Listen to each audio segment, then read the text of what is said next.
नमस्कार, डेली 24 भारत देख रहे हैं आप। मैं हूं आपके साथ सुरभि राजपूत। यूपी की खबरों में आपका स्वागत है। सीधा रुख करेंगे अब अहम खबर की ओर। मुख्यमंत्री योगी आदित्यनाथ का आज गोरखपुर दौरा टल गया है। अब सीएम कल गोरखपुर पे दौरे पे रहेंगे। योगी आदित्यनाथ कल गीडा के कालेसर जीरो पॉइंट पर 1040 करोड़ रुपए की 20 परियोजनाओं का शुभारंभ करेंगे। इसके अलावा पहले से प्रस्तावित टैबलेट और स्मार्टफोन का वितरण अब किसी दूसरी नई तारीख को किया जाएगा। ये जानकारी सीएम मीडिया सेल से दी गई है। आपको बता दें कि बुधवार और गुरुवार को प्रस्तावित कार्यक्रम में सीएम 650 करोड़ रुपए की आवासीय योजना को भी लॉन्च करने वाले थे, जो अब गुरुवार को होने वाला है। वहीं एसडीएम इंटरनेशनल की करीब 300 करोड़ रुपए की निवेश वाली यूनिट का शिलान्यास और गीडा की 90 करोड़ रुपए की लागत वाली 18 विकास परियोजनाओं का शिलान्यास और लोकार्पण भी करेंगे। तो वहीं प्रयागराज में अगले साल होने वाले महाकुंभ मेले के लिए प्रस्तावित कार्यों के लिए बजट आवंटित करने के लिए वित्त विभाग से अनुमति लेने की बाध्यता को खत्म कर दिया गया है। संबंधित प्रस्ताव को कैबिनेट बाई सर्कुलेशन से मंजूरी दी गई है। आपको बता दें कि सरकार ने महाकुंभ की तैयारी के लिए 2500 करोड़ रुपए का बजट मंजूर किया है।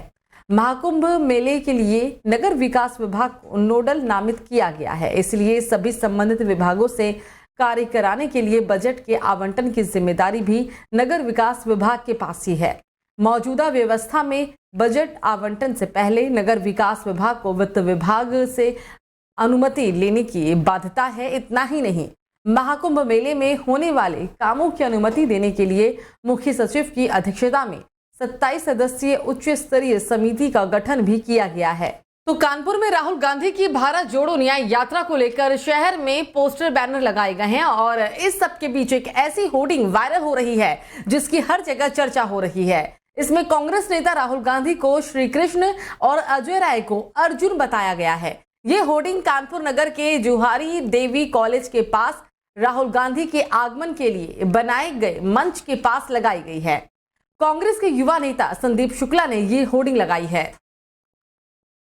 तो यूपी के सिद्धार्थनगर न्यायालय में हाजिर नहीं होने पर ऑल इंडिया मजलिस ए इत्तेहादुल मुस्लिमीन के अध्यक्ष असदुद्दीन ओवैसी के खिलाफ मंगलवार को गैर जमानती वारंट जारी किया गया।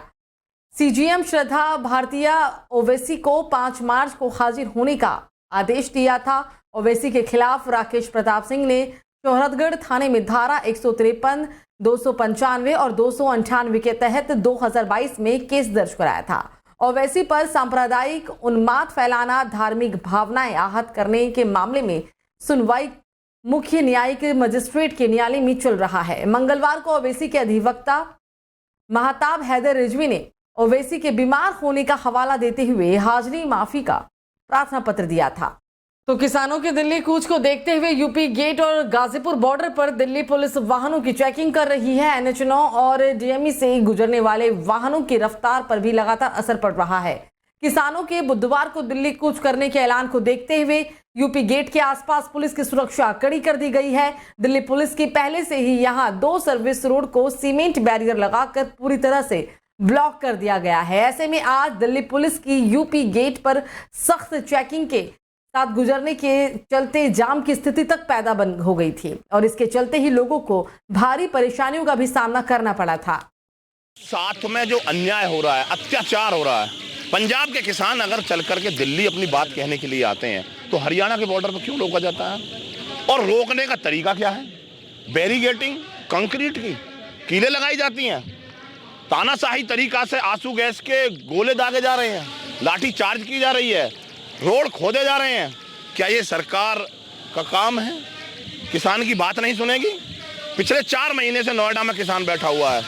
अपनी जमीन को बचाने के लिए, हमने मुआवजा उठाने के लिए, विकास में सहयोग करने के लिए, एयरपोर्ट बनवाने के लिए अपनी जमीन दी, लेकिन आज भी हम दर पर दर मुआवजे के लिए डोलते हैं। 7% आवासीय भूखंड के लिए डोलते हैं, 10% आवासीय भूखंड के लिए डोलते हैं, 64.7% मुआवजे के लिए घूमते हैं। क्या करें? रोड पे ही तो रहना पड़ेगा। हमसे कहा जाता है कि आप रोड बंद क्यों कर रहे हो? हम रोड बंद नहीं कर रहे, रोड सरकार बंद कर रही है। हम सरकार को सुनाने के लिए जाते हैं क्योंकि सरकार ऊंचा सुनती है। अगर ऊंचा सुनेगी तो दिल्ली के पास जाना पड़ेगा, कान के पास जाकर के सुनाएंगे, उनको सुन जाएगी। अगला प्लान क्या है? अगला प्लान ये है तो समस्या का समाधान कर दें।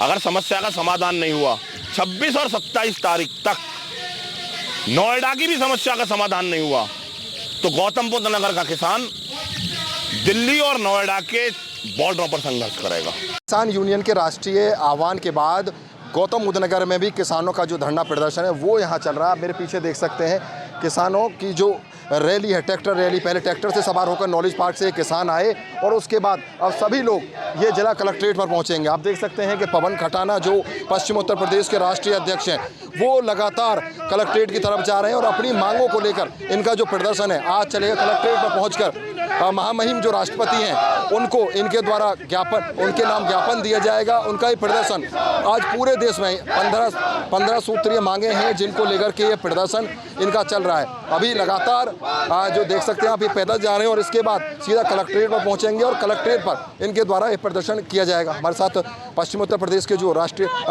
अध्यक्ष हैं पवन खटाना, उनसे बातचीत करते हैं। खटाना जी, आज किस बात को लेकर ये प्रदर्शन किया जा रहा है? शंभू बॉर्डर पर किसान को रोका गया है, आंसू गैस के गोले दागे जा रहे हैं, लाठी चार्ज की जा रही है, रोड काटे जा रहे हैं, कंक्रीट की बैरिकेडिंग की जा रही है, कील लगाई जा रही है। ये किसान है आतंकवादी हैं?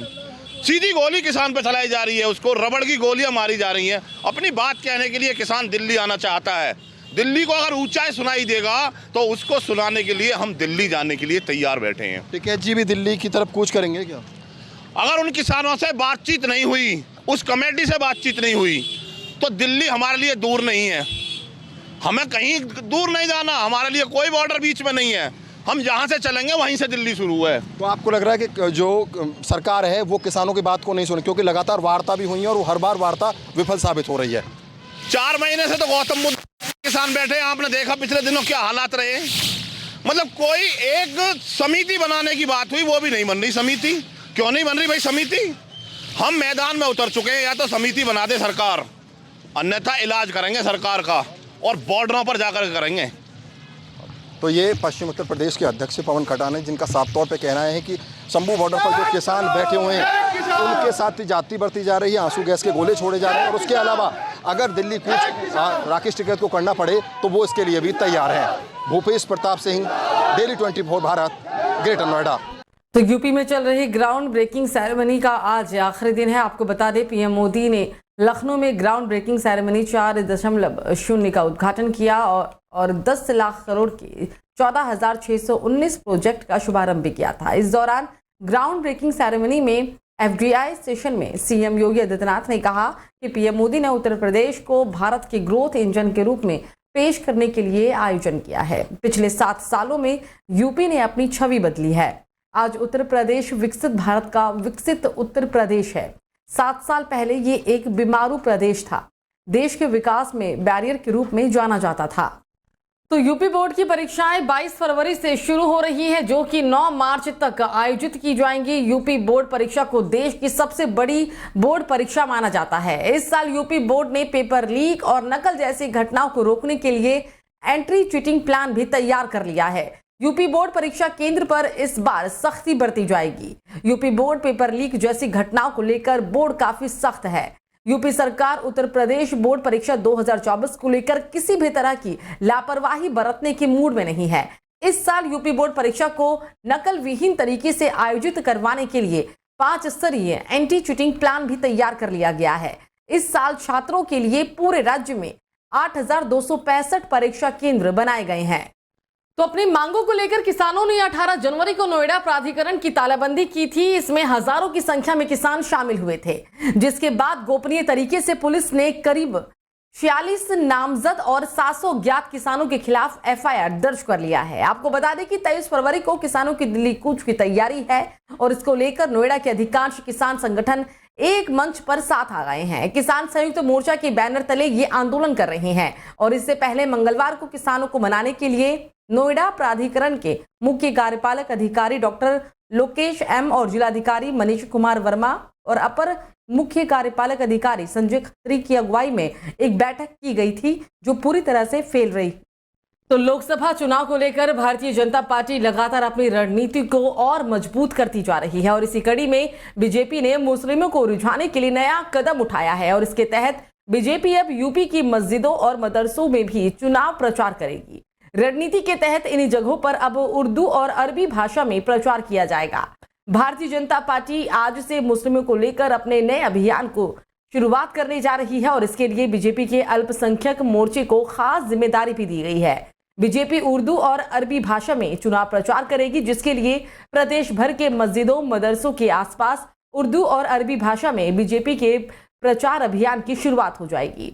इन इलाकों में उर्दू में फिर एक बार मोदी सरकार के पोस्टर लगाए जाएंगे। मुस्लिम समाज के बीच उर्दू साहित्य बांटा जाएगा। तो उत्तर प्रदेश में लोकसभा के चुनावों से पहले बीजेपी ने अपनी मुकम्मल तैयारियां शुरू कर दी है और इसी कड़ी में बीजेपी ने न सिर्फ अपने केंद्रीय मंत्रियों की जिम्मेदारियां उत्तर प्रदेश के अलग अलग इलाकों के लिए दी है, बल्कि अलग अलग राज्यों के मुख्यमंत्रियों को भी उत्तर प्रदेश में डेरा डालने के लिए निर्देश दिए जा चुके हैं।